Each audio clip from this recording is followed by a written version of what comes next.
ಐದೈಸ್ ಬೆಳಿಗ್ಗೆ ಎದ್ದು ಮಕ್ಕ ತೊಳ್ಕೊಂಡು ಪಂಕ ರೆಡಿ ಆಗಿ ಕಾಲೇಜ್ಗೆ ಹೋಗೋಣ ಅಂತ ಒಂದು 1/4 kg ಮೇವು ತಿಳ್ಕೊಂಡು ಹಂಗೆ ಈಗ ಮನೆ ಬಿಟ್ಟೆ. ಕಾಲೇಜ್ಗೆ ಹೊರಡ್ಬೇಕಾರೆ ನಮ್ಮೂರು ದೇವಸ್ಥಾನಕ್ಕೆ ಹಂಗೆ ಅಡ್ಡ ಬಿದ್ದೆ ಅಂತ ಹೊರಟೆ.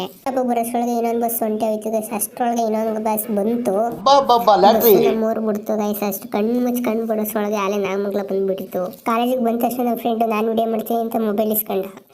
ಇದೇ ನಮ್ಮ ಕಾಲೇಜು, ನೋಡ್ಕೊಳ್ಳಿ. ಕಾಲೇಜ್ ಕಾಂಪೌಂಡ್ ಮೇಲೆ ಒಂದು ಹುಡುಗಿ ಕುಂತಿಲ್ಲ, ಇದು ಒಂದು ಕಾಲೇಜ್ ಏನಿಲ್ಲ. ಗೈಸ್ ಬನ್ನಿ ನಮ್ಮ ಕ್ಲಾಸಲ್ಲಿ ಹುಡುಗಿರಿ ತೋರಿಸ್ತೀನಿ. ನಿಮ್ಮ ಅದೃಷ್ಟಿಗೆ ಕ್ಲಾಸಲ್ಲಿ ಒಂದು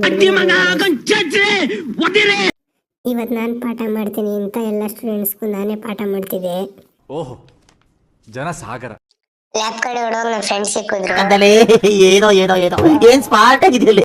ಹಂಗೆ ಲ್ಯಾಬ್ ಕಡೆ ಹೊರಡುವಾಗ ಒಂದು ಕಿರಿಕಿ ಆಗ್ಬಿಟ್ಟೈತೆ ಬಾ ಅಂದ್ರು. ಚಿಕ್ಕ ಮ್ಯಾಟ್ರ್ ಗೈಸ್. ಏನು ಅಂತ ಕೇಳಿದ್ರೆ ಲ್ಯಾಬಲ್ಲಿ ಹುಡುಗಿರೆಲ್ಲ ನಾನು ಲ್ಯಾಬಿಗೆ ಬರಲ್ಲ ಅಂತ ಭದ್ರ ಕಬ್ಬನ ಹಿಡ್ಕೊಂಡು ನಿಂತ್ಕೊಂಡ್ಬಿಟ್ಟಿದ್ದ. ನೀವು ಹುಷಾರ್ ಕಣೋ, ಕೆತ್ಕೊಂಡು ಕೈ ಬಂದ್ಬಿಟ್ಟದು. ಇಷ್ಟ ಹೇಳಕ್ ಇಷ್ಟಪಡ್ತೀನಿ. ಓಕೆ ಫ್ರೆಂಡ್, ಬಾಯ್.